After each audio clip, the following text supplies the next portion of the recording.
अस्सलाम वालेकुम गाइस, कैसे हैं आप सब। उम्मीद है ठीक होंगे। अल्लाह ताला आप सबको खैर आफियत से रखे। तो जनाब अभी ना दोपहर का टाइम हो गया था, तो मैंने कहा चलो आज बेटे के लिए सागुदाना बनाती हूँ। तो ये ना मीठा होता है, तो इसलिए मैं कम ही बनाती हूँ, रोज़ रोज़ नहीं बनाती हूँ। वैसे इसके माशाल्लाह से बहुत ज़्यादा फ़ायदे हैं। इससे बच्चों की हड्डियाँ मज़बूत होती हैं, फिर ये और हेल्दी, बहुत ज़्यादा हेल्दी होता है। फिर जिसको मैदे का मसला हो उसके लिए बहुत अच्छा होता है। तो ये कुछ दिन पहले मैंने ना इसके हस्बैंड से ये सागुदाना और ये दलिया मंगवाया था, गंदम का पाव पाव दोनों मंगवाए थे। तो ये दलिया एक दिन बना लिया था, तो आज मैं सागुदाना फिर बना रही हूँ। तो ये बस डाल के पानी में डाल के थोड़ी देर के लिए रख देना, तकरीबन 10 मिनट के करीब। तो रख दें तो उससे बड़ी अच्छी तरह ये फूल जाता है और फिर पकाने में इतना ज़्यादा टाइम नहीं लगता। तो बस ये मैंने फिर रख दिया था चूल्हे पे। तो तकरीबन 5 मिनट पकाने के बाद ये फूलना शुरू हो जाता है। तो फिर बाद में उसमें दूध डाल देते हैं।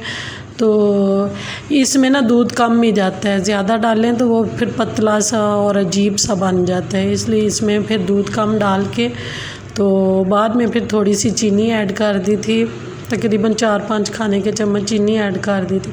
तो ये फिर मेरा बर्तन ना छोटा लग रहा था, तो ये मैंने कहा ये ना हो ये उबल के गिर जाए। तो फिर मैंने इसको चेंज कर लिया था, दूसरी देचकी में डाल लिया था जिसमें दूध था। तो ये देखें देचकी में डाल लिया। और ये जब भी आपने पकाना है तो इसको चम्मच साथ साथ चलाते रहना है, नहीं तो ये नीचे लग जाता है। तो ये बाद में माशाल्लाह से बहुत अच्छा रेडी हो गया था। और ये साथ ही मैंने पेस्ट रेडी किया था। ये मैंने पहले क्लिनजिंग की थी दही के साथ, और उसके बाद फिर ये मुल्तानी मिट्टी में अरके गुलाब थोड़ा सा ऐड करके तो इसको थोड़ी देर के लिए रखा था, और फिर ये फेस पे लगा लिया था। तो फिर फेस बड़ा अच्छा नीट एंड क्लीन हो गया था। क्योंकि हम लोग पार्लर जाना अफोर्ड तो नहीं कर सकते, पार्लर में काम बहुत ज़्यादा महंगा पड़ जाता है, इसलिए मैं अपना फोरहेड और जो अपनी अपर लिप्स है ख़ुद ही कर लेती हूँ, और बाकी छोटे मोटे टोटके करती रहती हूँ, और करने भी चाहिए, इसी से फेस नीट एंड क्लीन रहता है। तो बस ये फिर मेरा तकरीबन तैयार हो गया था, और मैंने 10 मिनट पकाने के बाद चूल्हा बंद कर दिया था। और ये ना अभी थोड़ी देर रखेंगे भी तो उसके बाद भी गाढ़ा हो जाता है। ये देखें अभी आप कह रहे होंगे पतला है, तो ये उतारा था अभी, उसके बाद ये थोड़ी देर पड़ा रहेगा तो ये फिर और गाढ़ा हो जाएगा। देखें कितने अच्छे वाइट दाने लग रहे हैं। तो ये बेटे के साथ मैंने ख़ुद भी थोड़ा सा खाया था। हाँ, तो मैं कह रही थी अपनी भी डेंटिंग पेंटिंग बंदे को करते रहना चाहिए। तो ज़ाहिर बात है जो बंदा फिर पार्लर जाना अफोर्ड नहीं कर सकता तो वो फिर घर में ही करेगा ना। तो उसके बाद फिर दोपहर का टाइम हो गया था, तो दोपहर में मैंने हलीम बनाई थी जो कि बहुत मज़े की बनी थी। और ये इसका पहला वाला पार्ट ना हालांकि मैंने शूट किया था लेकिन वो हो ही नहीं सका। दरअसल मसला ये हुआ कि पहले ना मेरे हस्बैंड ने मेरा मोबाइल लिया हुआ था, तो ये मैंने अपने हस्बैंड के मोबाइल से बनाया, तो उसका मुझे इतना तरीक़ाकार पता ही नहीं था। तो ये सबसे पहले मैंने ना 3-4 प्याज लेके तो ऑयल डाल के उसको अच्छी तरह फ्राई कर लिया था, ब्राउन प्याज। फिर आधी मैंने निकाल ली थी तो आधी बीच में ही रहने दी थी। उसके बाद फिर लहसुन अदरक डाल लिया था। फिर ये कुर्बानी वाला गोश्त ही पड़ा हुआ था ये डाल लिया था। तो इसको डालने के बाद थोड़ा सा हल्का सा सौते करने के बाद फिर मैंने ये मसाले ऐड किए हैं, नमक, मिर्च, हल्दी, सूखा धनिया, ज़ीरा, गरम मसाला और काली मिर्च, चाट मसाला।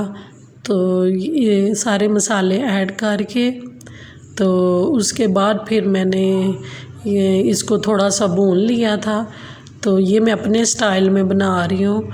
वैसे तो इसका जो अक्सर मैंने वीडियोस देखी हैं तो वो बहुत ज़्यादा और तरीक़ों से बनाते हैं, लेकिन मैं इसी तरीके से बनाती हूँ। तो इस तरीके से भी बहुत ज़्यादा मज़े की बनती है।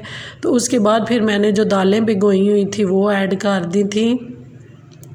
तो दालों में मैंने चने की दाल, मूंग की दाल, मसूर की दाल, माश की दाल और साथ में चावल लिए थे। ये इन सारी चीज़ों की क्वांटिटी तकरीबन पाव के करीब थी। ज़ाहिर बात है अब फैमिली के हिसाब से ही बनाना होता है ना। तो ये दुकान से मिक्स करवा के लाए थे। तो ये मसाला फिर बड़ी अच्छी तरह भूनने के बाद फिर मैंने वो सारी दालें डाल के तो बीच में पानी डाल के तो 20 मिनट का प्रेशर लगा दिया था। अगर आप ज़्यादा भी लगाना चाहें, थोड़ा पानी ज़्यादा डाल के, तो प्रेशर 20 की बजाय 25 मिनट का भी लगा लें। इससे हमारी दालें बड़ी अच्छी तरह घुट जाती हैं। और फिर ये मैंने गोश्त निकाल लिया था, इसकी जो बोटियां थी तो निकाल के उनको छोटा छोटा छुरी के साथ काट लिया था, तो वो बाद में डाल दिया था। फिर इसको अच्छे से इसी चम्मच के साथ घोट लिया था, क्योंकि बाकी ज़रूरत ही नहीं पड़ी। माशाल्लाह से वो बड़ी अच्छी तरह से ग्रैंड सी हो गई थी प्रेशर में ही ना, इसलिए मुझे ज़रूरत ही नहीं पड़ी थी।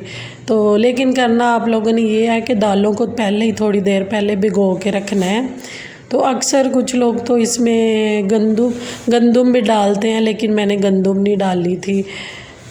तो माशाल्लाह से इतनी मज़े की बनी थी, तो हस्बैंड ने तो बहुत ज़्यादा तारीफ़ की थी। और लास्ट में फिर मैंने वही जो प्याज ब्राउन करके रखी हुई थी, तो वो फिर मैंने प्याज जो ब्राउन करके रखी थी वो छिड़क दी, कटी हुई अदरक छिड़क दी, हरी मिर्चें काट के रखी हुई थी वो छिड़क दी। और अगर ये लवाज़मात ना हो तो फिर तो हलीम खाने का मज़ा ही नहीं आता। और फिर मैंने साथ ही ना नान मंगवा लिए थे, क्योंकि नान हलीम के साथ ना नान बहुत मज़े के लगते हैं। तो फिर हम लोगों ने दोपहर का खाना खा लिया था, और माशाल्लाह से इतना पेट भर के खाया था कि शाम में फिर खाने की बिल्कुल भी गुंजाइश नहीं थी, इसलिए फिर हम लोगों ने शाम में खाया ही नहीं था।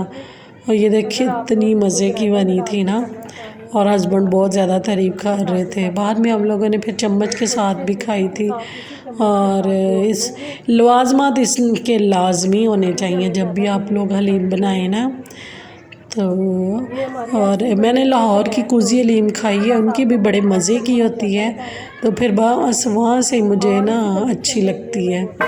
तो फिर ये हस्बैंड की फरमाइश पे बनाई थी। ये देखिए मैंने गोश्त को छोटा छोटा बिल्कुल कर लिया था, और इतने बारीक बारीक लम्स आ रहे थे ना, तो बहुत मज़े की लग रही थी। और हस्बैंड मुझे कह रहे थे तुम भी अब कुकिंग एक्सपर्ट हो गई हो। तो बस हस्बैंड जब तारीफ़ करते हैं तो बंदे का वैसे ही दिल खुश हो जाता है। तो वो कहते हैं ना खून बढ़ जाता है बंदे का, तो मेरा भी यही हाल हुआ था। बस एक बंदे को दिली खुशी भी होती है। आप लोग भी इस स्टाइल में बनाइएगा और मुझे कमेंट करके लाजमी बताइएगा आप लोगों की भी कैसी बनी है। तो ये देखें लास्ट में इसकी फाइनल लुक कितनी अच्छी लग रही है। तो उसके बाद फिर शाम हो गई थी, तो शाम में फिर बिल्लियाँ हमारे घर में ये ना कभी कभार कभी चली जाती हैं। इसके बच्चे तो नहीं जाते, लेकिन ये जो बड़ी वाली इनकी बिल्ली है ना, बिल्ली की मतलब जो माँ है वो चली जाती है, तो बिल्ली के बच्चे हमारे घर में ही रहते हैं। तो फिर मैं इनको अक्सर दूध डाल देती होती हूँ। तो फिर मनान भी कहना शुरू हो जाता है मामा इनको दूध डालो, इसको भूख लगी है, तो फिर मैं डाल देती होती हूँ। हाँ बस अल्लाह ताला खुशी होते हैं ना, और दूध तो वैसे ही आता है। तो ये देखें हम लोग सब बैठ के खाना खा रहे थे, तो मनान बहुत ज़्यादा खुश होता है, तो मैं इसी वजह से बिल्लियों को डालती हूँ। और आज तो देखें माशाल्लाह से तीनों एक साथ, ये मैंने कहा अब तो वीडियो लाजमी शूट करूँगी। तीनों को शायद भूख लगी हुई थी, हालांकि ये अभी छोटी हैं, बिल्ली का भी दूध पीती हैं। हाँ तो बिल्ली पे फिर मुझे बहुत ज़्यादा तरस भी आता है, पता नहीं बाहर से कुछ खाने को मिलता है कि नहीं मिलता, इसलिए फिर मैं डाल देती होती। तो ये मनान अभी चीज़ लेके आया था दुकान से। आपका नाम क्या है? तो वो भी इनको काका। अच्छा हम कौन है? हम सबको किसने पैदा किया? अल्लाह। अल्लाह ताला कितने हैं?